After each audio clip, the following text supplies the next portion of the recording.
Parlons de ce symposium pour rendre hommage au prince de Timbo. Ses descendants sont venus du Libéria et des États-Unis d'Amérique. Pour la première fois, ils foulent le sol guinéen et comptent visiter certains divés du Fouta Djallon. Reportage Ousmane Ba. Ce symposium commémore la mémoire d'Abdraman Ibn Souri, fils du deuxième Almami de Timbo. Un prince soumis à l'esclavage dans les plantations du Mississippi pendant 40 ans, sans jamais renoncer à la quête de la liberté, la pratique de l'islam et le retour à Timbo.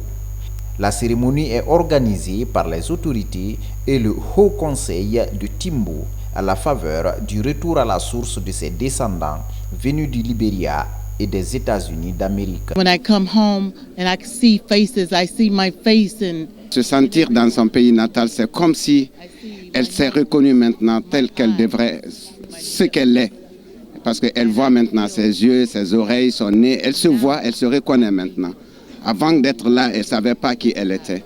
L'objectif recherché, c'est d'abord les retrouvailles et deuxièmement, inciter les uns et les autres à pousser la recherche sur notre passé. La cérémonie a connu la participation d'éminents professeurs d'histoire, écrivains et représentants des ambassades des États-Unis d'Amérique et du Libéria. Ce retour à la source est pour le gouvernement une opportunité d'exposer la richesse de notre histoire. Plusieurs dizaines de milliers des autres Américains ont également un héritage guinéen.